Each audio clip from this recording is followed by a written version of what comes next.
আলহামদুলিল্লাহ, আজকে আমরা তাফসীর শুরু করছি সূরা আল বাকারার 246 নম্বর আয়াত থেকে 246 আয়া অফ সূরা আল বাকারা এবং দ্বিতীয় পারার শেষ অংশে গিয়ে আমরা পৌঁছে যাচ্ছি। তারপরে তিলকা রসুল শুরু হবে ইনশাআল্লাহ তাআলা। আজকের আয়াতগুলো একটু লম্বা তেলাওয়াত হয়েছে, কারণ পুরোটা একটা ঘটনা, আর ঘটনাটা খুবই গুরুত্বপূর্ণ, তালুত এবং জালুতের ঘটনা। এই ঘটনাটা ঘটে বনী ইসরাইলের জীবনে, তাদের ইতিহাসে। হযরত দাউদ আলাইহিস সালামের আগমনের প্রাক্কালে, ওনার আগমনের পূর্বে এই ঘটনাটি ঘটে। এবং এই প্রসঙ্গে প্রথমে আমরা এই 246 নম্বর আয়াতের তরজমাটা আগে শুনি। আল্লাহ তাআলা ইরশাদ করছেন, আলাম তারা ইলাল মালাই মিন বানি ইসরাঈল মিন বাদি মূসা। আপনি কি দেখেননি বনি ইসরাইলের যারা নেতৃস্থানীয় ব্যক্তিবর্গ ছিল, তাদের আম জনতা থেকে শুরু করে তাদের মানুষগুলো, মূসা আলাইহিস সালামের পরে তাদের কি হয়েছে? ইদ ক্বালু লিনাবিয়্যিন লাহুম, যখন তারা তাদের সমসাময়িক নবীকে লক্ষ্য করে বলল, ইবআস লানা মালিকান, আপনি আমাদের জন্য একজন বাদশাহ ঠিক করে দেন, নিযুক্ত করে দেন, একজন রাজা বাদশাহ আমাদের নিযুক্ত করে দেন। নুকাতিল ফি সাবিলিল্লাহ, আমরা তার নেতৃত্বে আল্লাহর রাস্তায় লড়াই করব। ক্বাল হাল আসাইতুম ইন কুতিবা আলাইকুমুল কিতালু আল্লা তুকাতিলু, তিনি তাদেরকে স্মরণ করিয়ে দিলেন, দেখো সিরিয়াসলি নাও, এমন যদি হয় যে তোমাদের প্রতি আল্লাহর পক্ষ থেকে তোমরা এখন জেহাদের জন্য, লড়াই করার জন্য দাবি জানাচ্ছ, যদি আল্লাহ তাআলা ফরজ করে দেন জেহাদ করতেই হবে, তখন যদি তোমরা লড়াই না করো, জেহাদ না করো, তাহলে কি কঠিন পরিস্থিতি হতে পারে, তার শাস্তি কি হতে পারে? ক্বালু ওয়া মা লানা আল্লা নুকাতিলা ফি সাবিলিল্লাহ, তারা বলল, কেন, কি কারণ হতে পারে যে আমরা আল্লাহর রাস্তা লড়াই করব না? ওয়াকাদ উখরিজনা মিন দিয়ারিনা ওয়া আবনাইনা, অথচ আমাদেরকে আমাদের বাড়িঘর থেকে, আমাদের সন্তান সন্ততি থেকে বহিষ্কার করা হয়েছে, আমাদেরকে নির্বাসিত করা হয়েছে। ফালাম্মা কুতিবা আলাইহিমুল কিতালু তাওয়াল্লাউ ইল্লা কালিলাম মিনহুম, যখন সত্যি আল্লাহ তাআলা কিতাল, লড়াই করা ফরজ করে দিলেন, তাদের অনেকেই এই রাস্তা থেকে মুখ ফিরিয়ে নিল, অল্প কিছু লোক ছাড়া। আল্লাহু আলিমুম বিয-যালিমিন, যারা এরকম জালিম সম্প্রদায়ের অন্তর্ভুক্ত, তাদেরকে আল্লাহ ভালো করেই জানেন।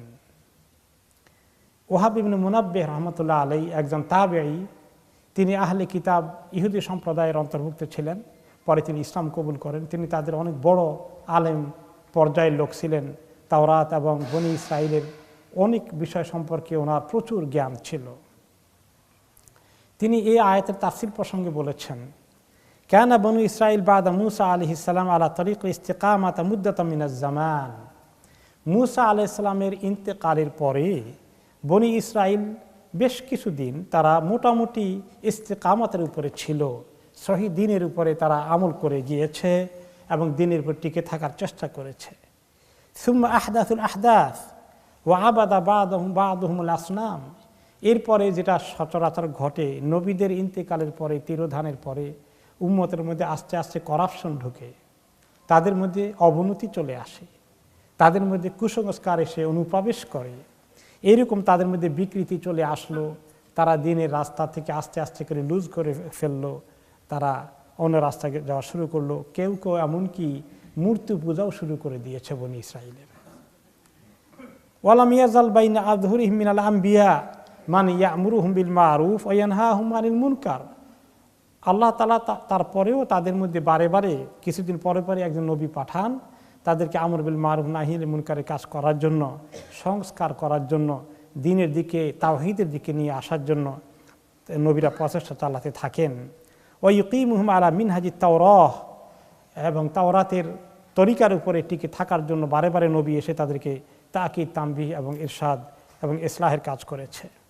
ইলা আন ফাআলু মা ফাআলু ফাসাল্লাতাল্লাহু আলাইহিম আদাআহুম, এরপরে তাদের বিকৃতি আর থামে না। তারপরে বিকৃতির চূড়ান্ত পর্যায়ে যখন তারা চলে যায়, অধঃপতন ঘটে যায়, তখন আল্লাহ তাআলা সিদ্ধান্ত নিলেন তাদেরকে একটু শাস্তি দিতে হবে। কিভাবে শাস্তি দেবেন? যখন যে কোনো উম্মত নবীর তরিকায় থাকে না, তখন শাস্তিটা দেওয়ার জন্য আল্লাহ তাআলা যেটা অবলম্বন করেন রাস্তা, সেটা হচ্ছে বিজাতীয় শক্তিকে তাদের উপরে চড়াও করে দেন। অন্য একটা কওম আমালেকার গোষ্ঠী একটা ছিল, যারা মুশরিক সম্প্রদায় ছিল, তারা এদের দেশকে হামলা করে ফাকাতালু মিনহু মাকতালাতান আযীমা, বিশাল গণহত্যা তারা চালায়। বনি ইসরায়েলের উপরে চড়াও হয়ে ব্যাপক ধরনের নির্যাতন করে এবং বহু লোককে তারা নিধন করে। ওয়াসারু খালকান কাসীরা, অনেক লোককে তারা বন্দী করে নিয়ে গিয়েছিল। ওয়াখাদু মিনহুম বিলাদান কাসীরা, অনেক দেশ, শহর, বন্দর, নগর, গ্রাম তারা দখল করে নিয়ে যায়। এই অবস্থায় বনি ইসরায়েলের দীর্ঘদিনের অধঃপতনের কাহিনী, তারা অনেক সাফার করলো, জিল্লতির শিকার হয়ে গেল এবং এর ফাঁকে দিয়ে বেশ কিছুদিন কোনো নবীও আসলেন না। আল্লাহ তাআলা তাদেরকে শাস্তি দেওয়ার জন্য অন্য জাতিকে চড়াও করে দিলেন। এরপরে শেষ পর্যন্ত আল্লাহ তাআলা শামউন অথবা কোনো কোনো রিওয়ায়াতে শামউইল নামে আরেকজন নবী পাঠালেন। শামউন অথবা শামউইল, শেষ পর্যন্ত তিনি এসে তাদেরকে কি করলেন?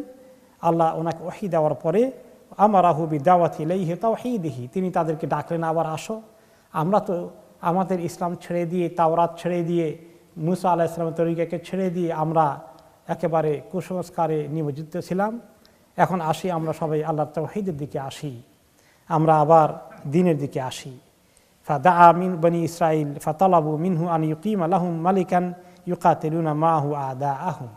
তারপরে তিনি তাদেরকে ডাকলেন, ডাকার পরে একত্রিত করলেন। তারা বলল যে ঠিক আছে, আমরা আপনার কথা কিছু শুনবো, তবে আমরা যে ছত্রভঙ্গ হয়ে ছিটে ফোটা হয়ে আছি এবং আমরা যেভাবে নির্যাতিত হয়ে আছি, আমরা যেভাবে অন্য জাতির হামলার শিকার হয়ে ঘর বাড়ি সব হারিয়ে বসেছি, আমাদেরকে একজন বড় শক্তিশালী রাষ্ট্রনায়ক, একজন বাদশাহ আল্লাহ তাআলাকে বলেন জোগাড় করে দিতে, যে ভালো নেতৃত্ব দিয়ে আমাদেরকে আমাদের সম্পদগুলো, দেশ জাতিকে উদ্ধার করার জন্য যুদ্ধ জেহাদে যেতে যে আমাদেরকে নেতৃত্ব দেবে।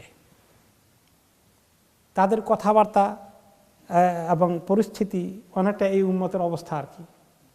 এই উম্মত প্রায় দেখা যায় কি হয়, দিন ছেড়ে, সহি দিন ছেড়ে, তাওহীদ ছেড়ে শিরকের দিকে রওনা হয়ে যায়, কুসংস্কার দিকে রওনা হয়ে যায়। এখন তো এই নবীর জন্য, এই উম্মতের জন্য তো আল্লাহ তাআলা নবী পাঠাবেন। এখন এই কাজ কাদেরকে করতে হবে? আল উলামা ওয়ারাসাতুল আম্বিয়া, ওলামাদেরকে এই কাজ করতে হবে। এবং যারাই এই দিনের সক্রিয় সদস্য হবেন, যারাই সত্যিকার মুসলমান হবেন, তাদের সবাইকে দাঈয়া হওয়া লাগবে, দাঈ ইলাল্লাহ হওয়া লাগবে। কুনতুম খায়রা উম্মাতিন উখরিজাত লিন-নাস তা'মুরুনা বিল মা'রুফ ওয়া তানহাউনা আনিল মুনকার। সবাইকে চেষ্টা করতে হবে ইসলাহের কাজ, দাওয়াতের কাজ, আমর বিল মা'রুফ নাহি আনিল মুনকারের কাজ করতে। আলেমদের দায়িত্ব তার চেয়ে সবার চেয়ে অনেক বেশি। এখানে নবী পাঠানো হবে না, বনি ইসরায়েলের জন্য নবী পাঠানো হয়েছে। এরপরে আরেকটা দেখেন যে উম্মত তো আছে, এখনো আলেম ওলামাও কিছু আছে, কিন্তু উম্মতের নেতৃত্ব দেওয়ার মতো লোকজন আছে ঠিক মতো? এখন এই উম্মতের মসজিদ বাইতুল মাকদিস আজকে অন্য জাতির দখলে চলে গেছে। এই উম্মতের অস্তিত্ব বিলীন হয়ে যাওয়ার অবস্থা হয়ে যাচ্ছে। ভালো লিডার নাই, এখন উম্মত খালি ভালো লিডার খোঁজে। এক সময় বাইতুল মাকদিস নিয়ে গিয়েছিল ক্রুসেডাররা, মনে আছে তো? আল্লাহ তাআলা উদ্ধার করার জন্য তখন আলেম ওলামারা তো বহু উৎসাহিত করলেন। ছোটোখাটো অনেক রাজা বাদশাহ ছিল, কিন্তু এত বেশি রাজা বাদশাহ, এত বেশি ছোট ছোট খণ্ড রাষ্ট্র যে কেউ কারো কথা শুনে না, ইউনাইটেড করার কেউ নাই। তখন আল্লাহ তাআলা এক আল্লাহর বান্দাকে নিয়ে আসলেন বাইতুল মাকদিসকে উদ্ধার করার জন্য এই মুসলিম উম্মার ভেতরে। তার নাম কি? সালাউদ্দিন আইয়ুবী রাহিমাহুল্লাহ। তো তিনি ছোটোখাটো সব রাষ্ট্রনায়ককে জমা করলেন, বলেন সবাই মিলে ঐক্যবদ্ধ হও। আর আল্লাহ তাআলা তাকে যথেষ্ট যোগ্যতা দান করেছিলেন, ইখলাস দান করেছিলেন, দ্বীনের মহব্বত দান করেছিলেন, কোরবানি করার মানসিকতা দান করেছিলেন। তিনি জিহাদে ডাক দিলেন এবং বাইতুল মাকদিসকে আল্লাহ তাআলা উদ্ধার করে দিলেন। বনি ইসরাইল ওই অবস্থার দিকে চলে গিয়েছিল, এই জন্য তারা চলে উদ্ধার করার জন্য একজন শক্তিশালী রাষ্ট্রনায়ক লাগবে। এখন এই উম্মত কোন অবস্থায় আছে বর্তমানে? বনি ইসরায়েলের পর্যায়ে চলে আসছে কিনা? ওইরকম চলে আসছে। এখন সবাই খোঁজে সালাউদ্দিন কবে পাওয়া যাবে। সালাউদ্দিন আশায় বসে থাকবেন, প্রত্যেকেই নিজ জায়গায় নিজ দায়িত্ব দ্বীনের সহি তালিম তাআল্লুম আমল যদি অন্তত থাকে, আশা করা যায় আল্লাহ তাআলা তৌফিক দান করবেন যে এই উম্মতকে ইসলাহের কাজে নেতৃত্ব দেবে, এগিয়ে আনবে। এখন এই মূল দিনের কাজটাই তো এখন ঠিকমতো চলছে না। যাই হোক, তখন তারা দাবি করলো বনি ইসরাইল যে আমাদের জন্য দোয়া করেন আল্লাহর কাছে, আর আপনি আল্লাহকে বলে একজন রাষ্ট্রনায়ক ঠিক করে দেন। আমরা তিনি ডাক দিলে, তিনি আমাদেরকে ঐক্যবদ্ধ করলে, তিনি আমাদেরকে নেতৃত্ব দিলে আমরা নুকাতিল ফি সাবিলিল্লাহ, আল্লাহর রাস্তায় লড়াই করব, জিহাদ করব। তখন ওই নবী শামউন বা শামউইল আলাইহিস সালাতু ওয়াস সালাম বললেন, ইদ ক্বালু লিনাবিয়্যিন লাহুম, তাদের নবী তখন বলল, এই শামউন অথবা শামউইল এই নবীর নামটা কোরআন শরীফে কি আসছে? আসেনি। কোরআন শরীফে যে 25 জন নবীর নাম আসছে, তাই না?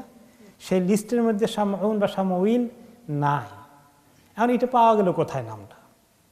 এই আয়াতের মধ্যে 246 নম্বর আয়াতে আল্লাহ তাআলা বলেছেন যে তাদের নবীকে তারা বলল, নবীর ইঙ্গিত আছে এখানে, নবীর কথা আছে, কিন্তু নবীর নামটা এখানে উল্লেখ করা হয়নি।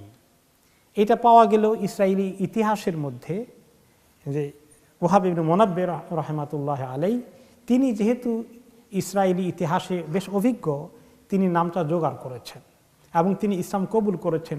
তার ইনফরমেশনটা নির্ভরযোগ্য হওয়ার সম্ভাবনা রয়েছে। এমনিতেই রাসূলুল্লাহ সাল্লাল্লাহু আলাইহি ওয়াসাল্লাম বলেছেন, বনি ইসরায়েলের তরফ থেকে তাদের সোর্স থেকে তোমাদের কাছে কোনো ইনফরমেশন আসলে এর হুকুম হচ্ছে নট নেসেসারি সবগুলোকে সহিহ হিসাবে মানতে হবে, আবার সবগুলোই মিথ্যা বলে উড়িয়ে দিতে হবে। যেটা কোরআন হাদিসের সঙ্গে কন্ট্রাডিকশন হয়, উল্টাপাল্টা মনে হয়, সেটা ফেলে দিতে হবে। আর যেটা উল্টাপাল্টা হয় না সেটা গ্রহণ করার সুযোগ রয়েছে।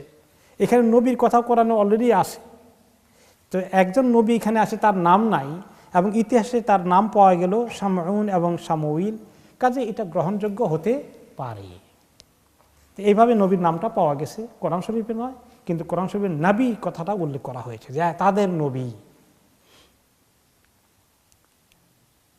এরপরে নবী শামউন বা শামউইল বললেন, ঠিক আছে এই কথা আবদার তো করছো, কিন্তু তোমরা যদি আল্লাহ তাআলা একজনকে বাদশাহ ঠিক করে দেন আর সবাই তার আনুগত্য ঠিকমতো না করো, তার নেতৃত্বে তোমরা ঐক্যবদ্ধ না হও এবং যে কাজের জন্য চেয়েছ সেই কাজের ডাক দিলে, যুদ্ধ জেহাদের ডাক দিলে তোমরা সাড়া না দাও, তাহলে জানো পরিস্থিতি কি হতে পারে? আল্লাহ তাআলার গজব অভিসম্পাত তোমাদের প্রতি নিপতিত হয়ে যাবে। তোমরা ঠিকমতো বুঝে শুনে এই আবদার করো। আল্লাহ তাআলা তোমাদের কথা কবুল করে ফেললে, দাবি পূরণ করলে, আল্লাহর দাবি তোমাদের পূরণ করতে হবে, তোমাদের কথা ঠিক রাখতে হবে। তিনি তাদেরকে ওয়াদাবদ্ধ করাচ্ছেন, কমিটমেন্ট নিচ্ছেন, যাতে তারা পিছপা না হয়ে যায়। তারা তখন উত্তর করল, ওমা লানা আল্লা নুকাতিলা ফি সাবিলিল্লাহ, কেন আমরা আল্লাহর রাস্তায় লড়াই করব না? ওয়াকাদ উখরিজনা মিন দিয়ারিনা ওয়া আবনাইনা, আমাদেরকে আমাদের ঘর বাড়ি পরিবার পরিজন ছেলে মেয়ে সব কিছু থেকে আমাদেরকে বিচ্ছেদ করা হয়েছে, বিচ্ছিন্ন করা হয়েছে, উৎখাত করা হয়েছে, বাড়িঘর দখল করা হয়ে গেছে। এত নির্যাতিত হওয়ার পরেও যদি জিহাদ না করি তাহলে আমরা কি কল্যাণের আশা করতে পারি? আমরা এত অপদার্থ হয়ে যাব এটা তো আমরা চিন্তা করতে পারি না। তারা খুব কনফিডেন্স শো করলো, তারা প্রতিজ্ঞাবদ্ধ হলো, তারা আল্লাহ নবীকে কমিটমেন্ট দিলেন। তারপরে আল্লাহ তাআলা তাদের দরখাস্ত কবুল করে ফেললেন। ফালাম্মা কুতিবা আলাইহিমুল কিতালু তাওয়াল্লাউ ইল্লা কালিলাম মিনহুম, যখন বাদশা পাঠানোর কাজ কমপ্লিট হয়ে গেল, আল্লাহ তাআলা বললেন বাদশা আনুগত্য করো, লড়াই করো, জিহাদ করো, রেডি হও। এখন দেখা যায় মেজরিটি অফ দেম কয় না, এই কাজের জন্য আমরা উপযুক্ত না। ওই মুসা আলাইহিস সালামকে বলেছিল কি, ইযহাবা রাব্বুকা ফাকাতিলা ইন্না হাহুনা কাঈদুন। তাদের পূর্বপুরুষ যেভাবে মুসা আলাইহিস সালামকে বলেছিল আপনি আর আপনার আল্লাহ গিয়ে লড়াই করেন, আমরা বসে থাকি কতক্ষণ, উইন করলে পরে দেখা যাবে। ওই রকমই কারবার। মেজরিটি বলল যে না, এই আবার আমালেকার শক্তি, ওই আমালেকা গোষ্ঠী তাদের উপরে তখন চাপিয়ে বসেছিল। এতবার শক্তিশালী গোষ্ঠীর বিরুদ্ধে যুদ্ধ জেহাদ করার শক্তি আমাদের নেই। মেজরিটি জেহাদকে ছেড়ে দিল, যেটা বর্তমানে এই উম্মতের অবস্থা হয়েছে। আল্লাহু আলিমুম বিয-যালিমিন। আল্লাহ তাআলা বলেন যে যারা কথা দিয়ে কথা উল্টিয়ে ফেলল, এই সমস্ত জালিমদের সম্পর্কে আল্লাহ তাআলা যথেষ্ট অবগত থাকেন, আছেন। এরপরে তাদের নবী তাদেরকে বললেন, ওয়াকাল লাহুম নাবিয়্যুহুম, তাদের নবী তাদেরকে লক্ষ্য করে বললেন, ইন্নাল্লাহা কাদ বাআসা লাকুম তালুতা মালিকা, যে আল্লাহ তাআলা তোমাদের দরখাস্ত কবুল করে তোমাদের বাদশাহ হিসাবে তোমাদের নেতৃত্ব দেওয়ার জন্য তালুতকে নিযুক্ত করেছেন। তালুতের নাম আসলো বাদশাহ হিসাবে। এখন বাদশাহ হিসাবে তো তারা ভোট দিয়ে করলে তো কেমন হতো? আল্লাহ তাআলা নিযুক্ত করে দিয়েছেন। যখন নবী থাকেন, অনেক কিছুই আল্লাহ তাআলা নবীকে দিয়ে সরাসরি ওহীর মাধ্যমে যখন গাইড করেন, তখন আর ভোটাভুটি দরকার হয় না। নবীর পরে ভোটাভুটি চলতে পারে, কে তাদের লিডার হবে। এই জন্য নবী করিম সাল্লাল্লাহু আলাইহি ওয়াসাল্লাম যখন মদিনায় মুসলমানদেরকে জমায়েত করলেন, তিনি কি বললেন যে এবার বসে দেখি তোমাদের লিডার কে হবে ঠিক করে আসো? অথবা মদিনা মুসলমানরা বললেন যে কে আমাদের লিডার হবে আমরা ঠিক করি, আর লিডার ঠিক করা দরকার আছে? আল্লাহ তাআলা অ্যাপয়েন্টমেন্ট করে দিয়েছেন কে লিডার হবে। নবী ঠিক নবীর কাছে আবদার করেছ যে আল্লাহ তাআলা পক্ষ থেকে একজন বাদশা ঠিক করে দেন, তা আল্লাহ করে দিয়েছেন তালুত। বাদশার ব্যাপারে তোমাদের এখন আর এখানে কোনো ভোটাভুটি চলবে না, সেটা আল্লাহ তাআলা ঠিক করে দেবেন, করে দিয়েছেন। এখন তালুতের যখন ঘোষণা আসলো, তালুত তো হয়তো খুশি আছে, ঠিক আছে। বাকি যারা অনেকেই মনে করছে আমার নামটা উঠে কিনা, ওইরকম বহু লোক ছিল তাদের মধ্যে, সমাজের মধ্যে খুব নাম করা পর্যায়ের, যারা মনে মনে আশা করছিল কি জানি বাদশাহের দায়িত্বটা আমার কাছে আসে কিনা। এরা সব মিস করে তালুতের কাছে এসেছে। তালুত কিন্তু আবার এমন বড় উঁচু তবকার কোনো লোক ছিলেন না, বড় টাকা পয়সাওয়ালাও না, বড় কী বলে বংশের দিক থেকেও যারা অনেক কিছুর কৌলিন্যের দাবি করে তিনি তাদের অন্তর্ভুক্ত না। তিনি একজন অতি সাদামাটা পর্যায়ের লোক। কোনো কোনো রেওয়ায়েতে আসছে তিনি চামড়া পরিষ্কার করার কাজ করতেন, অতি নগণ্য কর্মচারীর মতো একটি ব্যক্তি। ক্বালু আন্না ইয়াকুনু লাহুল মুলকু আলাইনা ওয়া নাহনু আহাক্কু বিল মুলকি মিনহু ওয়া লাম ইউতা সাআতান মিনাল মাল। তারা তখন বলল যে কি করে তালুতের জন্য এই রাজত্বের খবর আসে এবং এই আসনে তাকে বসানো হয়, অথচ আমরা অনেকে তার চেয়ে বেশি হকদার, তার চেয়ে বেশি উপযুক্ত, আর সেই বেচারা তো একেবারে গরিব। ওয়া লাম ইউতা সাআতান মিনাল মাল, তার কোনো সম্পদই নাই। রাজা বাদশা হবে, দুনিয়ার সম্পদের সবগুলো মালিক সে হবে, তার কত জৌলুস থাকবে, জাঁকজমক থাকবে, সে বিরাট প্যালেসের মালিক হবে। এরকম না হলে কি বাদশা হিসেবে মানায় নাকি? এরকম একটা ভাব তাদের মধ্যে। আর বিশেষ করে তাদের বড় লোকগুলো, ঠিক যখন মক্কা শরীফে আল্লাহ তাআলা মুহাম্মদ সাল্লাল্লাহু আলাইহি ওয়াসাল্লামকে নবুয়ত দান করলেন, মক্কার বড় বড় কোরাইশদের লিডারগুলো, ধনিক লোকগুলো বলল যে এইরকম একটা গরিব লোক আমাদের মধ্যে নবী হয়ে বসবে, অমুক অমুক অমুক ধনী লোকগুলো আছে, নবী হইতে হলে তো এরকম একজন হওয়া দরকার ছিল। সমাজের যারা ধনশালী, ধনাঢ্য ব্যক্তিত্ব, তারা কিন্তু সমাজের নেতৃত্বের অনেকাংশ তারাই দেবেন, এটাই তাদের বিশ্বাস। এই জন্য পৃথিবীর সকল সমাজেই যারা তথাকথিত বড় লোক, যারা সমাজের বড় বড় পজিশন দখল করে থাকে, তারা সাধারণ পরিবার থেকে, গরিব গোরাবা থেকে হয়তো কোনো সময় অ্যাক্সিডেন্টালি, ঘটনাক্রমে কেউ একটু হাই পজিশনে যেতে পারে। তা নাহলে মেজরিটি জিনিসগুলো কাদের কন্ট্রোলে থাকে? বড় লোকদের কন্ট্রোলে থাকে, ঠিক কিনা? এখানকার সমাজে কি তাদের ছেলেপেলেরা যারা দেশ চালায়, তাদের ছেলেপেলেরা এই সাধারণ স্কুলে টাওয়ার হামলেটসের এখানে আসে? তাদের গ্রামার স্কুল, প্রাইভেট স্কুল, সব জায়গায় লেখাপড়া করে তারা ওই লাইনে তৈরি করে। খুব কম দুই একটা আসে যে একেবারে সাধারণ জায়গা থেকে ছুটে এসেছে। মাঝে মধ্যে ঘটনাক্রমে কিছু ঘটে, আমাদের দেশেও তাই। এইভাবে যারা সমাজের সুবিধাবাদী শ্রেণী, তারা সমাজকে এমনভাবে ম্যানিপুলেট করে রাখে যে বড় বড় পজিশনগুলো ঘুরে ঘুরে তাদের মধ্যে হওয়া লাগবে, অন্য কেউ তাতে চান্স না পায়। এরকম একটা পরিকল্পনা তাদের ছিল যে বাদশাহীর দাবি করলে, ফরমান এসে গেলে তারা কোনো এক বড় লোক পেয়ে যাবে। কিন্তু যেই সাধারণ একজন লোক পেয়ে গেল, এটা আর বরদাস্ত করা গেল না। ঠিক মিশরে যারা ক্ষমতাসীন ছিল এত কত বছর পর্যন্ত, অর্ধ শতাব্দী পর্যন্ত, ঠিক আছে না? এখন দেখলো যে একজন সাধারণ একটু ইসলামপন্থী আল্লাহওয়ালা লোক ক্ষমতায় এসেছে, এইটা কি মেনে নেওয়া যায়?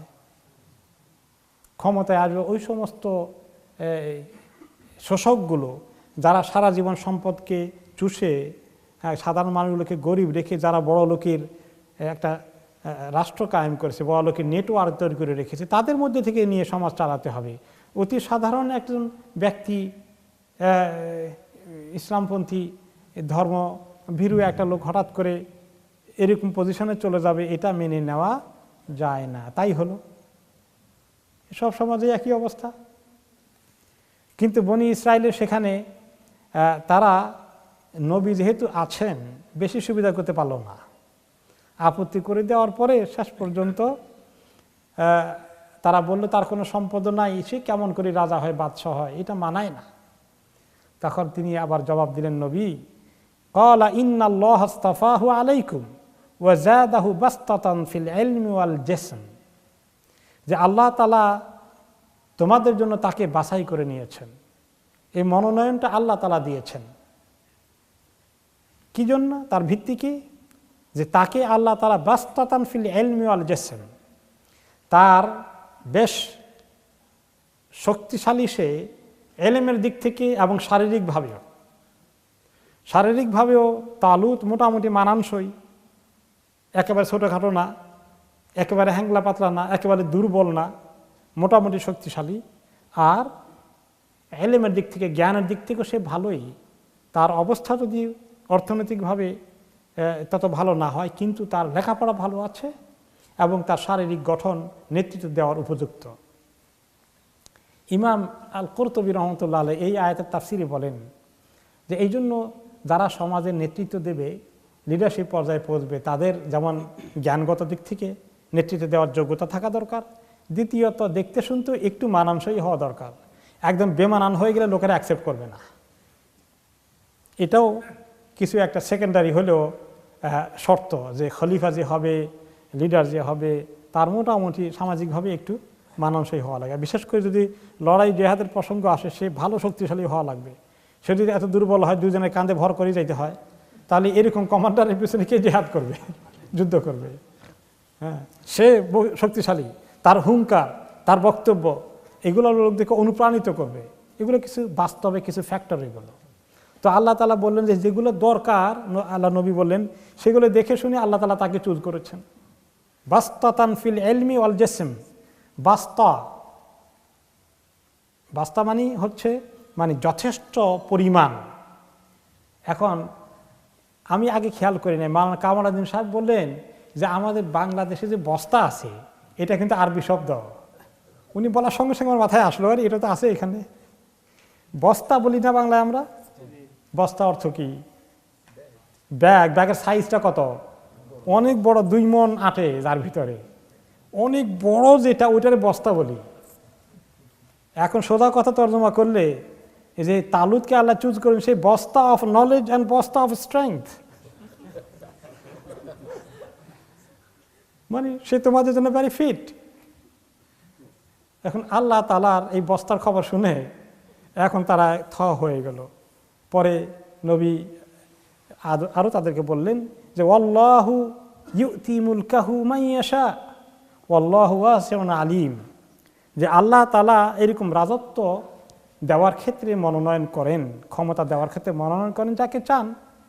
তো আল্লাহ তাআলা জ্ঞানের পরিধি অনেক বেশি, তিনি অনেক জানেন। তোমরা মাঝে মধ্যে তোমাদের জ্ঞান খরচ করে কাকে চুজ করবা, তোমাদের চিন্তা তো খুব সীমাবদ্ধ, তোমাদের চিন্তা অনেক সীমাবদ্ধ। কিন্তু আল্লাহ তাআলার চিন্তার পরিধি অনেক বেশি, তিনি রাইট পারসনকে চুজ করেছেন, তোমরা সেটা অ্যাকসেপ্ট করে নাও। আল্লাহু ইউতি মুলকাহু মান ইয়াশা, যাকে আল্লাহ পছন্দ করেন তাকে আল্লাহ ক্ষমতা দান করেন। আল্লাহু ওয়াসিউন আলিম, তিনি অনেক কিছু জানেন, তিনি অনেক, তার জ্ঞানের পরিধি অনেক বেশি। এখন এই আয়াত পড়ে যদি আবার বর্তমান জামানার যারা ক্ষমতাসীন তারা মনে করে যে আল্লাহ তাআলা পছন্দ করছে দেখেন তো আমরা ক্ষমতায় আছি, তো তাদেরকে আল্লাহ তাআলা এরকম মনোনয়ন দিয়ে নবীর মাধ্যমে নিয়ে আসছেন নাকি? তা না। আর এদের ব্যাপারে যারা এরকম ক্ষমতার জোর করে যায় অথবা জোর করে থাকে, ক্ষমতার অপব্যবহার করে, মানুষকে নির্যাতন করে, তাদের ব্যাপারে আল্লাহ তাআলা কি বলেছেন? লিল্লাহি মুলকুস সামাওয়াতি ওয়াল আরদ কুল আল্লাহুম্মা মালিকাল মুলকি তু'তিল মুলকা মান তাশাউ ওয়া তানজিউল মুলকা মিম্মান তাশা ওয়া তু'ইজ্জু মান তাশাউ ওয়া তুযিল্লু মান তাশা। তো এই যে সেখানে আল্লাহ তাআলা কি বলেছেন? আল্লাহ তাআলা কিছুদিন ক্ষমতা দান করেন যাকে চান। চাওয়া অর্থ এই নয় যে তাকে পছন্দ করে ফেলেছেন, তার পরীক্ষা হচ্ছে, এবং সে যদি এই পরীক্ষায় না টিকে সে যদি ধরাকে সরা মনে করা শুরু করে দেয় এবং নির্যাতন করার জন্য এই ক্ষমতাকে ব্যবহার করে, তাহলে অতুইজ্জু মান তাশা ওয়া তুযিল্লু মান তাশা, তাহলে তাকে আল্লাহ জলিল খার করতে আল্লাহ সময় লাগবে না। ওয়া তানজিউল মুলকা মিম্মান তাশা, এবং আল্লাহ তাআলা তার থেকে ক্ষমতা ছিনিয়ে নিত সময় লাগবে না। এরকম বহু ক্ষমতাওয়ালাদের হাত থেকে আল্লাহ ক্ষমতা ছিনিয়ে নিয়েছেন। ফিরআউনের হাত থেকে, নমরুদের হাত থেকে, এত বড় শক্তিশালী ক্ষমতাশালীর কাছ থেকে আল্লাহ ক্ষমতা ছিনিয়ে নিয়েছেন। এরপরে আল্লাহ তাআলা বলছেন তার নবী শামউন বা শামউইল রহমতুল্লাহ আলাইহি তার উম্মতকে ডেকে বলছেন, ওয়া ক্বালা লাহুম নাবিয়্যুহুম ইন্না আয়াতা মুলকিহি আন ইয়াতিয়াকুমুত তাবুত। হে উম্মত, তোমরা জানো এই যে তালুতকে আল্লাহ তোমাদের বাদশাহ হিসেবে পছন্দ করেছেন, এটা যে আল্লাহর পছন্দের ব্যাপার। আমি নিজে চুজ করিনি কাকেও, এটা আমার কোনো পার্সিয়ালিটি না, আমার কোনো ফেভারিটিজম না। আমি আল্লাহর পক্ষ থেকে তোমাদেরকে বলছি।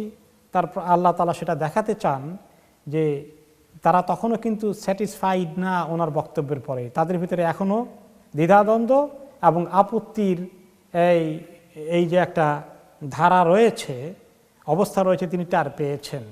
তিনি বললেন, দেখো সে যে আল্লাহর পক্ষ থেকে নিযুক্ত হয়েছে তার প্রমাণ হিসাবে আল্লাহ তাআলা একটা মুজিজা দেখাবেন। এখন ইয়াতিয়াকুমুত তাবুতু, তোমাদেরকে তার মাধ্যমেই আল্লাহ তাআলা তাবুত নিয়ে আসবেন, তাবুত ফেরত দেবেন। ফিহি সাকিনাতুম মির রাব্বিকুম ওয়া বাকিয়াতুম মিম্মা তারাকা আলু মূসা ওয়া আলু হারুনা তাহমিলুহুল মালাইকা। একটা তাবুত আছে, যে তাবুতটা বনি ইসরাইলের মধ্যে ছিল, এটা আল্লাহ তাআলা একটা মুজিজার একটা বিষয়। সেটা হচ্ছে এই তাবুত একটা বাক্সের মতো, একটা সিন্দুকের মতো, মজবুত কাঠ দ্বারা তৈরি, অত্যন্ত মজবুত কাঠের লোহার মতো। এই তাবুতের ভিতরে আল্লাহ তাআলা কিছু জিনিস রেখেছেন। আলু মুসা আলাইহিস সালাম, তার পরিবার, এবং আলু হারুন এবং মুসা যে নবী ছিলেন তাদের পরিবারের অনেক কিছু সেখানে, কোনো রেওয়ায়েতে মুসা আলাইহিস সালামের লাঠি এবং হারুনের কোনো কিছু, তাদের পরিবারের কিছু চিহ্ন ওখানে রাখা হয়েছে। সেটা একটা আল্লাহ তাআলা বরকতের কারণ বানিয়ে দিয়েছেন মুজিজা হিসাবে। এই তাবুতটা যতক্ষণ তাদের কাছে ছিল ততক্ষণ পর্যন্ত তারা যুদ্ধ জেহাদের ময়দানে সবখানে তাবুতটা নিয়ে যেত, সিন্দুকটা নিয়ে রাখত। এটা থাকলে আল্লাহ তাআলা তাদেরকে কখনো পরাজিত করতেন না। এত খাইর ও বরকত এর ভিতরে ছিল। কিন্তু যখন তারা দিন থেকে বিচ্যুতি তাদের ঘটে গেল, কুসংস্কারের দিকে ঝাঁপিয়ে পড়ল, শিরক বিদআতের দিকে ঢুকে গেল, তখন আল্লাহ তাআলা ওই তাবুতকে তাদের কাছ থেকে নিয়ে গেলেন। এই জালিম শক্তি তাদেরকে আক্রমণ করে তাদের ক্ষমতার কেন্দ্র এই তাবুতকে ছিনিয়ে নিয়ে গেল। নিয়ে তারা মনে করলো যে এই তাবুতের বাক্স তাদের কাছে রাখলে জালিম শক্তি, আগ্রাসী শক্তি আর এই জাতিকে তারা পরাজিত করতে সক্ষম হবে, আর তারা সেটা ছিনিয়ে নিয়ে গেল, আর এই জাতি পরাজিত হয়ে গেল। এখন এই তাবুতকে তার কাছে আল্লাহ ফেরত নিয়ে এসেছেন। এখন এই জাতির মধ্যে পুনরায় উৎসাহ এসেছে যে আলহামদুলিল্লাহ, আমরা তালুতের নেতৃত্বে যুদ্ধ করব। তাবুত আল্লাহ তাআলা আমাদেরকে ফেরত দিয়েছেন। তাদের মধ্যে জিহাদের সাড়া পড়ে গেল। তাবুতের মধ্যে কি আছে আল্লাহ তাআলা বলে দিচ্ছেন যে নবীর ভাষায়, ফিহি সাকিনাতুম মির রাব্বিকুম, এই তাবুতটার মধ্যে এমন বরকত আছে, এই তাবুত আসলেই তোমাদের মধ্যে আল্লাহর পক্ষ থেকে সুকুন আসবে, শান্তি আসবে, প্রশান্তি আসবে, তোমাদের অস্থিরতা দূর হয়ে যাবে। আর বাকিয়া, অবশিষ্টাংশ কিছু চিহ্ন, কিছু জিনিসপত্র আছে যেটা মুসা আলাইহিস সালামের ফ্যামিলি, হারুন আলাইহিস সালামের ফ্যামিলির পক্ষ থেকে পাওয়া গেছে। আর এই তাবুতটা ওদের কাছ থেকে কে আনবে? তাহমিলুহুল মালাইকা, ফেরেশতারা ক্যারি করে নিয়ে আসবে, এনে তালুতের কাছে রাখবে, তোমরা দেখতে পাবা। আর কি আলামত চাও? আল্লাহর পক্ষ থেকে সিলেক্টেড বাদশাহ এই যে মুজিজা সহকারে আসছে, এরপরে তোমাদের দ্বিধাদ্বন্দ্ব কাটবে না, কারণ মেনে নেবে না। ইন্না ফি যালিকা লাআয়াতাল লাকুম ইন কুনতুম মুমিনিন, এই বিষয়টা তাবুত আসার মধ্যে তোমাদের জন্য রয়েছে বিশাল আয়াত, অনেক বড় একটা মুজিজা, অনেক বড় একটা চিহ্ন, অনেক বড় একটা আলামত, যদি সত্যিকার তোমরা মুমিন হও। এরপরে তাদের আর দ্বিধাদ্বন্দ্ব থাকলো না, স্বাভাবিকভাবেই তারা তখন অ্যাকসেপ্ট করতে বাধ্য হলো। এখন তালুত তার দায়িত্ব পালন করার জন্য রেডি হচ্ছেন। তালুত দায়িত্ব রিসিভ করলেন এবং তাদেরকে জেহাদের জন্য যেতে ডাক দিলেন, ট্রেনিং দিলেন, প্রস্তুতি করতে বললেন। তারপরে রওনা হয়ে গেলেন জালিম শক্তির মোকাবিলায়, আগ্রাসী শক্তিকে তারা মোকাবিলা করবে, লড়াই করবে। ফালাম্মা ফাসালা তালুতু বিল জুনুদি ক্বালা ইন্নাল্লাহা মুবতালিকুম বিনাহার, তাদের দেশ থেকে রওনা হয়ে গেল। ফিলিস্তিন এবং জর্ডানের মাঝখানে একটা নদী আছে, এই নদীটার নাম ইমাম ইবনে কাসির বলেছেন নাহরুশ শরিয়া, শরিয়া রিভার, শরিয়ত নদী। এখন কি শরীয়তের কোনো কারণে নাম দেওয়া হয়েছে কিনা, না আমাদের দেশে শরীয়তপুর আছে, এরকম কারণে কোনো নাম হয়ে গেছে, আল্লাহ ভালো জানেন। যাই হোক, এখন এই নাহরুশ শরিয়া, এখানে সামনে নদীটা পড়লো। এখন এখানে আল্লাহ তাআলা এই উম্মতকে বাছাই করার জন্যে পরীক্ষা করবেন যে কারা এই জিহাদের ময়দানে গিয়ে টিকবে। বাছাই করা লোকগুলোকে নিতে হবে, কারণ সে যখন রওনা করে দিল তার সঙ্গে বিশাল বাহিনী ছিল। তারা উৎসাহিত হয়ে গেল, তাবুত পাশে এসেছে, যুদ্ধ করলে তো অনেক গনিমতের মাল পাওয়া যাবে, বিজয় তো আমাদের নিশ্চিত। তারা এখন বিজয়ের আনন্দে আত্মহারা আগেই হয়ে গেছে, তাদের ইখলাস আর থাকবে না, আল্লাহর উপর তাওয়াক্কুলও কমে যাবে। এরকম দুর্বল মনা মুজাহিদদেরকে নিয়ে গেলে তালুতের 12টা বেজে যাবে। আল্লাহ তাআলা একটা ব্যবস্থা করলেন যে একটা পরীক্ষা করে বাছাই করতে হবে, যেগুলো ফেল করবে এগুলোকে নেওয়া যাবে না, যেগুলো পাস করবে এগুলোকে নিতে হবে। পরীক্ষা কি? আল্লাহর পক্ষ থেকে নির্দেশ আসলো, সামনে একটা নদী আছে, গরমের দিন, পিপাসা লাগবে হেভি, তাদের সঙ্গে পানি বোধহয় ক্রাইসিস ছিল। বলা হলো যে এই নদী পার হয়ে যেতে হবে। নদী পার হওয়ার সময় তোমরা পানি খেতে পারবে না। যারা পানি খেয়ে ফেলবে, লোভ সামলাতে পারবে না, আল্লাহর হুকুম মানলো না, তারা ডিসকোয়ালিফাইড। আর যারা পানি খাবে না তারাই পার হয়ে যেতে পারবে। তবে যদি পিপাসার অতিষ্ঠে গলাটা একদম শুকিয়ে যায়, মাত্র 1 কোষ পানি মুখে দিয়ে গলাটা ভিজাতে পারবা, এর বেশি না। ঢোক ঢোক করে গিলে খেতে পারবে না। যদি আপনার খুব গরম এর মধ্যে আপনি হেঁটে যাচ্ছেন, বিরাট জার্নি করছেন, লম্বা চূড়া, ঘামে গেছে শরীর, পিপাসা লেগেছে, পানি তেমন নাই, পানির ক্রাইসিস, আর আপনি নদীর মধ্যে গিয়ে পড়েন, পরিষ্কার স্বচ্ছ পানি, তখন পানি কতগুলো খেতে মনে চাইবে? এই পরীক্ষা হচ্ছে। রোজার সময় যেরকম আমাদের সামনে পানির সমাহার থাকলেও আমরা পানি খাবো না। পানি খেলে রোজা হবে না। পানি না খেয়ে সন্ধ্যা পর্যন্ত থাকতে হবে। এই হলো পরীক্ষা। রোজার পরীক্ষা পাশ করার চেষ্টা আমরা করি, আল্লাহ কবুল করুন। আর তাদেরকে এই পরীক্ষা আল্লাহ ফেলে দিলেন। তারপরে আল্লাহ তাআলা নির্দেশ দিলেন যে ইন্নাল্লাহা মুবতালিকুম বিন-নাহার, আল্লাহ তাআলা তোমাদের সামনে যে নদী আসছে এই নদী দ্বারা পরীক্ষা করবেন। ফামান শারিবা মিনহু ফালাইসা মিন্নি, যে ব্যক্তি এই নদীর পানি পান করে ফেলবে বেধড়ক, সে আমার সঙ্গে তার কোনো সম্পর্ক নাই, সে আমাদের দল থেকে খারিজ হয়ে যাক, আমাদের সঙ্গে যেন সে ক্যারি অন না করে, সে আমাদের সঙ্গে চলার জন্য ডিসকোয়ালিফাইড, তার মধ্যে খায়র বরকত নাই। এরকম লোক আমাদের সঙ্গে থাকলে আমাদের পতন অনিবার্য হয়ে যাবে। ওয়ামাল্লাম ইয়াতআমহু ফাইন্নাহু মিন্নি, আর যেই ব্যক্তি এই পানি খাবে না, পানি পান করবে না, সেই ব্যক্তি আমার অন্তর্ভুক্ত থাকবে। দেখেন এখানে যারা আরবি ভাষা বোঝেন, আরবিতে পানি খায় না, নর্মালি পান করে, এই জন্য প্রথম শব্দ এসেছে ফামান শারিবা মিনহু ফালাইসা মিন্নি, যে ব্যক্তি পানি পান করবে সে আমার অন্তর্ভুক্ত নয়। ওকে, ফামান শারিবা মিনহু ফালাইসা মিন্নি ওয়ামাল্লাম ইয়াতআমহু, আর যে খাবে না ফাইন্নাহু মিন্নি, সে আমার অন্তর্ভুক্ত হবে। ওইখানে বললে পান করবে না, এখানে বলে যে খাবে না। পান করা থেকে খাওয়ার দিকে গেল কেন? তার মানে হচ্ছে যে এই যে একটু পান করতে বলা হয়েছে, ইল্লা গোরফাতান মানে গোরফাতা মানে এক হাতে যতটুকুন উঠে, এই হাতের কোষে 1 কোষ পরিমাণ, 1 কোষ পরিমাণ পান করলে এটা অতি সামান্যই, এটা এমন কিছু না। কিন্তু যখন যদি কেউ ঢোক ঢোক করে গিলা শুরু করে দেয় তাহলে একেবারে খাওয়ার মতো হয়ে গেল। যারা এই কাজ করেছে তারা ডিসকোয়ালিফাই। সেই জন্য এখানে ইয়াতাম শব্দটা এসেছে।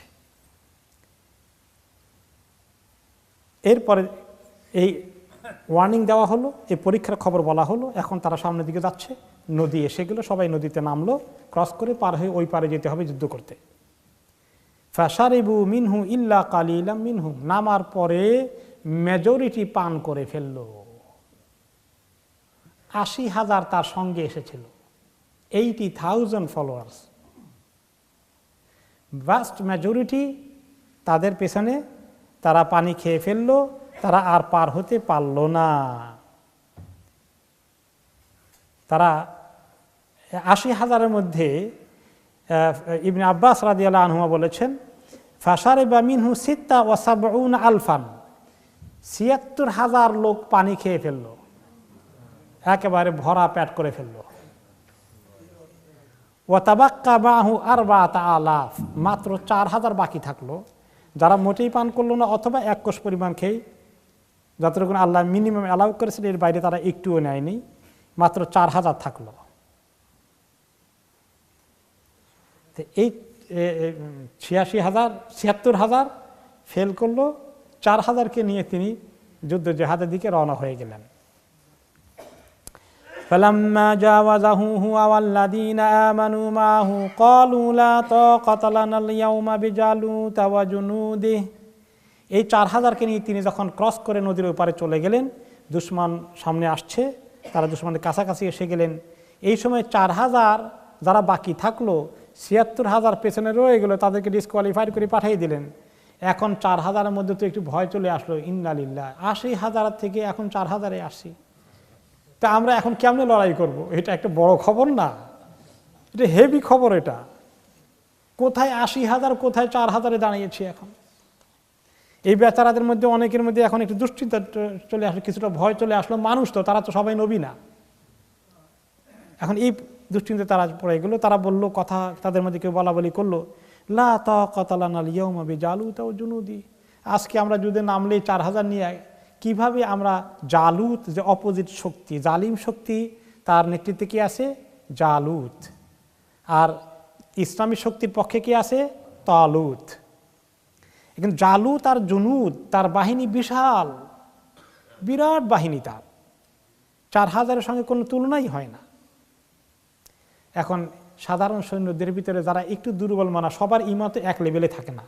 ৪,০০০ বুঝলাম তারা ভালো, মোটামুটি পানি খায়নি বা 1 কোষ পরিমাণ খেয়েছে, কিন্তু সব ভালো ঈমানদারের ঈমানের লেভেল কি একরকম? আকাশ পাতাল আছে। আমরা এখানে আল্লাহ দিলে কয়েকশো লোক আছি, সবার ঈমানের লেভেল কি একরকম? সুবহানাল্লাহ। আমাদের মধ্যে অনেক ব্যবধান আছে, যদিও আলহামদুলিল্লাহ অ্যাটলিস্ট আমরা সবাই ঈমানদার আলহামদুলিল্লাহ, কিন্তু তারপরে ব্যবধান আছে। তো এই জন্য তাদের দুর্বল লোকেরা বলা শুরু করে দিল। এখন দুর্বল লোকদের কথাই তো অন্যরা যারা একটু মাঝামাঝি আছে তারাও আরও দুর্বল হয়ে যাবে। এখন যারা একটু শক্তিশালী আছে, আহলু ইলম আছে, ওলামায়ে কেরাম আছেন, বুঝ জ্ঞান সম্পন্ন লোকগুলো আছে, যাদের আল্লাহ ইমানি মজবুতি দান করেছেন, তারা এবারে কি গাস্ত করা শুরু করে দিলেন। তারা এবারে তাদের মধ্যে কথাবার্তা বলা শুরু করে দিলেন। ক্বালা আল্লাযীনা ইয়াযুন্নুনা আন্নাহুম মুলাকুল্লাহ, তাদের মধ্যে যারা অত্যন্ত আগ্রহী হয়ে আছেন যে তারা আল্লাহর সঙ্গে দেখা করবেন, শাহাদাতের জন্য তৈরি হয়ে গেছেন, যাদের এই জজবা এসে গেছে, তারা বাকিদেরকে তারা বুজদেল হয়ে গেছে, যারা দুর্বল মানা হয়ে গেছে, তাদেরকে বোঝানোর চেষ্টা করলো, কাম মিন ফিআতিন কালিলাতিন গালাবাত ফিআতান কাসীরাতান বিইযনিল্লাহ। তোমরা ভুলে গেছো ভাইয়েরা, পৃথিবীর ইতিহাসে কত ছোট দল অনেক বড় দলের উপরে বিজয় লাভ করেছে আল্লাহ তাআলার হুকুমে। পৃথিবীতে বহু ইতিহাস আছে। আমাদের নবীর ইতিহাসে বদরের যুদ্ধে আমরা দেখেছি, এরকম অনেক যুদ্ধে আমরা দেখেছি। এর আগে প্রত্যেক নবীর জীবনে এরকমই হয়েছে। বাতিলপন্থীরা সংখ্যায় সবসময় বেশি ছিল, হকপন্থীরা সংখ্যায় কম ছিল, কিন্তু কাশমাকাশের পরে আল্লাহ তাআলা অল্প সংখ্যক লোককে বড় সংখ্যক লোকের উপরে বিজয় দান করেছেন। বেইজনিল্লাহ, আল্লাহর হুকুমে হতে পারে, তোমরা আল্লাহর উপর তাওয়াক্কুল করো। তারা তাদেরকে বোঝানোর চেষ্টা করলেন। আরও বললেন আল্লাহু মা'আস সাবিরিন, আর একটু সবর করো, চ্যালেঞ্জের মোকাবিলায় ধৈর্যের সাথে টিকে থাকো। যারা ধৈর্যের সাথে মজবুত হয়ে টিকে থাকে, মনে রেখো আল্লাহ তাদের সাথে আছেন। আল্লাহু মা'আস সাবিরিন। আমরা যদি ঘাবড়িয়ে যাই, আমাদের সবর হারিয়ে ফেললাম, তাহলে আল্লাহ আমাদের সঙ্গে থাকবেন না। আমরা টিকে থাকলে আল্লাহ তাআলা আমাদের সঙ্গে আছেন। আল্লাহর সঙ্গে থাকলে তাহলে মুসলমানের আর কোনো চিন্তা থাকে না। ইন্নাল্লাহা মা'আস সাবিরিন, আল্লাহু মা'আস সাবিরিন। এরপরে আলহামদুলিল্লাহ বাকিরা তাদেরকে উৎসাহিত করে রেডি করে, মোটামুটি দুর্বল মনের লোকদেরকে সাথে নিয়ে রেডি করে সামনে লড়াই ময়দানে চলে গেলেন। ওয়ালাম্মা বারাজু লিজালুতা ওয়া জুনুদিহি قالوا ربنا أفرغ علينا صبرا وثبت أقدامنا وانصرنا على القوم الكافرين। যখন তারা জালুত এবং তার বাহিনীর সামনাসামনি হয়ে দাঁড়িয়ে গেল সমর ক্ষেত্রে, যুদ্ধক্ষেত্রে, তখন তারা কি করলো? আল্লাহর কাছে ফরিয়াদ করা শুরু করে দিল। মর্দে মুজাহিদ মোমিন আল্লাহর কাছে লড়াইয়ের আগে আল্লাহর কাছে দরখাস্ত দেবে, কারণ সে তার শক্তির উপর নির্ভর করে না, তার অস্ত্রের উপর নির্ভর করে না। বাতিল শক্তি অস্ত্রের উপর নির্ভর করে, তার সৈন্যবাহিনীর উপর নির্ভর করে, কিন্তু মুসলমান কার উপর নির্ভর করে? আল্লাহর উপর নির্ভর করে, তার সাহায্য চায়। সেই তরিকা আল্লাহ তাআলা বয়ান করে আমাদেরকে এই উম্মতকে শিখিয়ে দিচ্ছেন। ক্বালু রব্বানা আফরিগ আলাইনা সাবরা, তারা দোয়া করল, হে আল্লাহ, এই চ্যালেঞ্জের মোকাবেলায় টিকে থাকার জন্য আমাদেরকে আপনি সবর দান করেন, আমাদেরকে বেশি করে সবর দান করেন, ইমানি মজবুতি দান করেন। ওয়াসাব্বিত আকদামানা, আমাদের পাগুলোকে আল্লাহ মজবুত করে ধরে রাখেন, আমাদের পাগুলো যেন সে কি না হয়ে যায়, ভয় যেন আমরা কাঁপা শুরু না করে দিই, অথবা দুশমনের মোকাবিলায় সামনের দিকে মজবুতভাবে এগিয়ে না গিয়ে পিছনের দিকে পলায়নপর না হয়ে যায়। আমাদেরকে এমন মজবুতি দান করেন। ওয়াসাব্বিত আকদামানা, আমাদের পাগুলোকে মজবুত করে দেন। ওয়ানসুরনা আলাল কওমিল কাফিরিন, আর কওমে কাফিরের উপরে আমাদেরকে বিজয় দান করেন। এই দোয়া মুসলমানদের সম্বল। আর দোয়া ও সেলাহুল মুমিন, মুমিনের অস্ত্র কোনটা? দোয়া। অন্য অস্ত্রও থাকবে, কিন্তু দোয়ার অস্ত্রকে মিস করা যাবে না। অন্য অস্ত্র অনেক সময় দেখা যায় যে খুব দামিটা পাওয়া গেল না, একটু এত অত্যাধুনিক অস্ত্র পাওয়া গেল না, কিন্তু দোয়ার ক্ষেত্রে দুর্বলটা নিয়ে যাওয়া যাবে না। দোয়াটা অনেক যেন মজবুত হয়। ইমাম ইবনুল কাইয়িম রাহমাতুল্লাহ আলাইহি বললেন যে আর দোয়া ও সেলাহুল মুমিন, মুমিনের অস্ত্র হচ্ছে দোয়া। তো তিনি বললেন, খালি দোয়া হইলে আমি দোয়া পড়ছি আর দোয়া পড়লেই কাজ হয়ে যাবে, হয় না দেখি মাঝে মধ্যে। শুধু এইটা অস্ত্র একটা হাতে থাকলেই হয় না, তিনি অস্ত্রের সঙ্গে তুলনা করলেন। দেখো, অস্ত্র যদি খুব ভালো হয় এটা যথেষ্ট না, যে অস্ত্র চালায় তার মজবুতি কেমন আছে, তার সিরিয়াসনেস কেমন আছে, সে ঠিকমতো পজিশন নিল কি না, তার ট্রেনিংটা ঠিকমতো হয়েছে কি না, না সে অন্য মনস্ক, না সে অলস, না সে ঘুমে গাফেল হয়ে গেছে। এইরকম লোকে যদি এরকম করে অস্ত্র চালায় কী লাভ হবে? অস্ত্র চালানোর সময় তার পজিশন কি, তার সিরিয়াসনেস কতটুকুন, এইটার উপরে অস্ত্রের পাওয়ার নির্ভর করবে, ঠিক কিনা?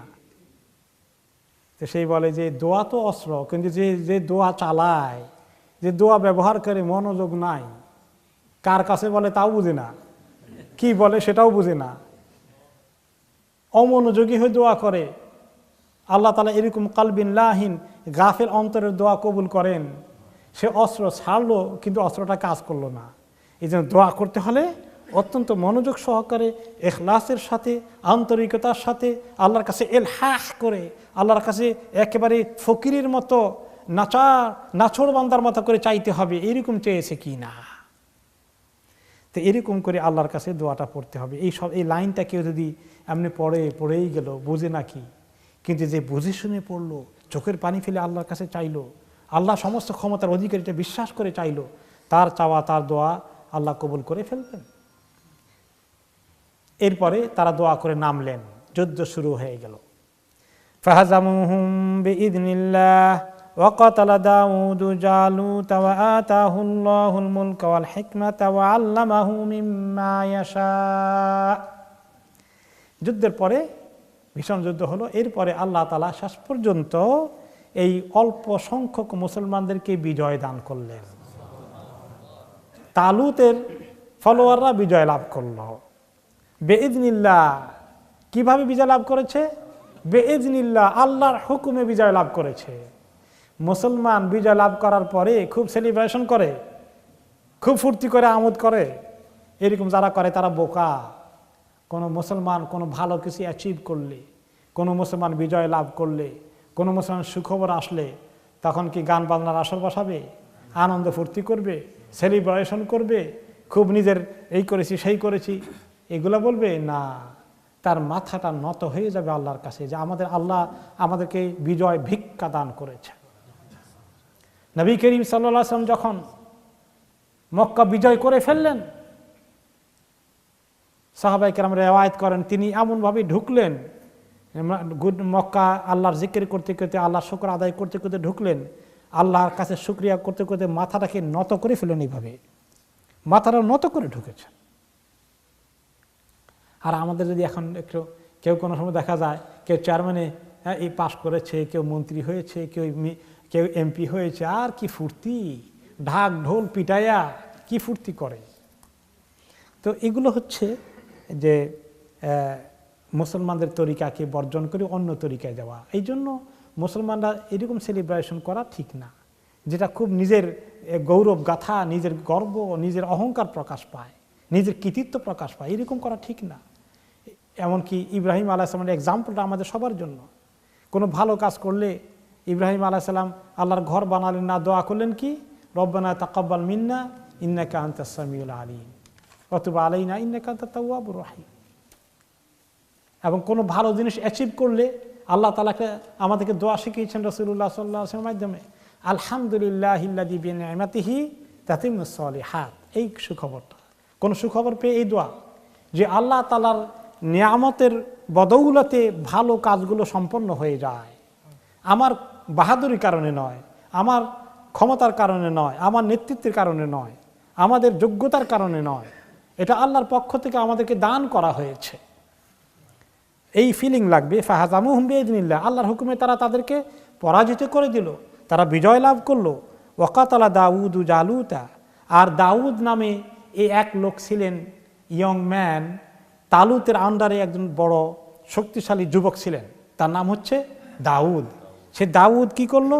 তিনি জালুতকে খতম করার কাজটা তিনি করলেন। আর তিনি কোন কোন রেওয়ায়েতে আসছে তিনি তালুতকে বললেন যে আমি আপনার দুশমন যে জালুত আছে তাকে আমি খতম করব, তবে আপনি আমাকে আপনার সঙ্গে শেয়ার করবেন। শেষ পর্যন্ত তার হাতেই এই পতন হলো। আসলে এই দাউদ, এই যুবক আল্লাহর বাছাই করা আরেক বান্দা। তিনি কে? দাউদ আলাইহিস সালাতু ওয়াস সালাম। আস্তে আস্তে আল্লাহ তাআলা তাকে লিডারশিপে নিয়ে আসছেন, তাকে নবুয়ত দান করছেন। এই জিহাদ থেকে ওনার আস্তে আস্তে প্রকাশ পাওয়া শুরু হয়ে গেল, ওনার উন্নতির খবর আসলো, ওনার উন্নতির দিকে উনি উঠছেন।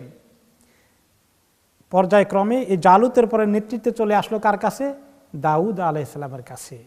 ওয়া আতাহুল্লাহুল মুলকা ওয়াল হিকমা, আল্লাহ তাআলা তাকে এই ক্ষমতা দান করলেন। তালুতের পরে তিনি এই বনি ইসরাইলের নেতৃত্ব গ্রহণ করলেন। এবং তিনি শুধু বাদশাহ নয়, মুলক, বাদশাহী দিলেন, ওয়াল হিকমাতা, হিকমত দান করলেন। আর হিকমতের অর্থ হচ্ছে নবুওয়াহ, নবুয়ত দান করলেন। এই জন্য দাউদ আলাইহিস সালাম একসঙ্গে কি ছিলেন? নবী এবং বাদশাহ, দোনোটা ওনার সাথে ছিল। ওয়া আল্লামাহু মিম্মা ইয়াশা, আর আল্লাহ তাআলা ওনাকে অনেক কিছু শিখিয়েছেন। নবীদেরকে আল্লাহ অনেক কিছু শেখান, কোনো কোনো নবীকে আল্লাহ অনেক স্পেশাল কিছু দান করেন। এরপরে এই ঘটনার সমাপ্তিতে এসে আল্লাহ তাআলা বলছেন, ওয়ালাউলা দাফুল্লাহিন নাস বা'দাহুম বিবাদ লাফাসাদাতিল আরদ।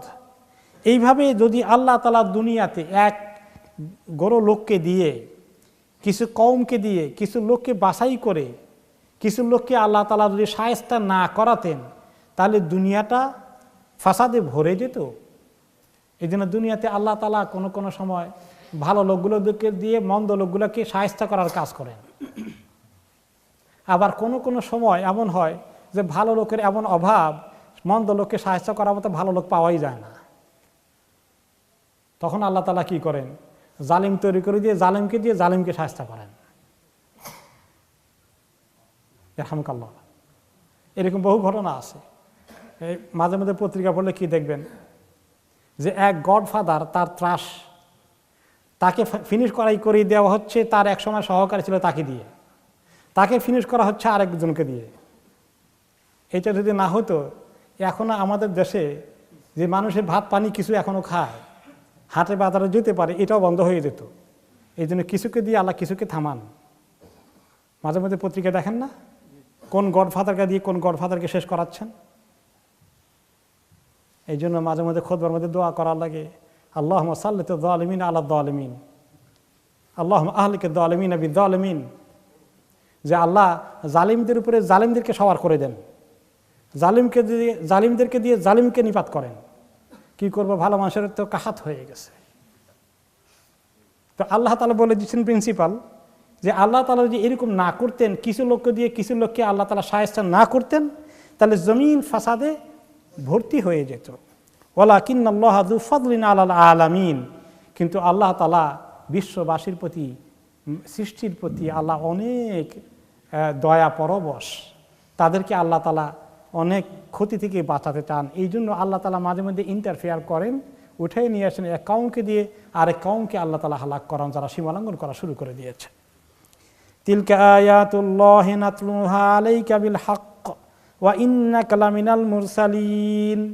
এই যে এতক্ষণ আয়াতগুলো বলা হলো, হে নবী মুহাম্মদ সাল্লাল্লাহু আলাইহি সাল্লামকে লক্ষ্য করে আল্লাহ তাআলা এখন বলছেন, এই সবগুলো আমি আপনাকে তেলাওয়াত করে শোনালাম, সবগুলো কথা হক, এগুলো সব সত্য কাহিনী, এগুলো কোনো বানোয়াট কিস্সা কাহিনী নয়। আর এই কথাগুলো অনেক নবীর কাহিনী এখানে এসেছে, তাই না? আল্লাহর পক্ষ থেকে ওয়াহির কথা এসেছে, আল্লাহর পক্ষ থেকে রহমতের কথা এসেছে। এই নবুয়তের কথাগুলো যে আছে, ওয়া ইন্নাকা লামিনাল মুরসালিন, আর নিশ্চয়ই আপনিও নবীদের একজন। নবীদের সঙ্গে মিলাই দিলেন আল্লাহ তাআলা, যে এই যে নবীদেরকে এইভাবে আল্লাহ তাআলা সাহায্য করেছেন, বিজয় দান করেছেন, নবীর দুশমনদেরকে কীভাবে খতম করেছেন। আপনাকে যখন নবী বানিয়েছি, আপনাকে আমি সাহায্য করব, আপনার দুশমনকে আমি নিপাত করব। এই কথার পরে শুরু হচ্ছে এই কথার সঙ্গেই জড়িত তিলকার রসুলু ফাদ্দালনা বাদাহুম আলা বাদ। এইভাবেই নবীদেরকে আমি একজনের উপরে আরেকজনকে কিছু কিছু ক্ষেত্রে পজিশন দেই। সব নবীর কাহিনী তো আসলো, অনেক নবীর কাহিনী বলা হলো, কিন্তু নবীদের মধ্যে সবার মর্তবা কি সমান?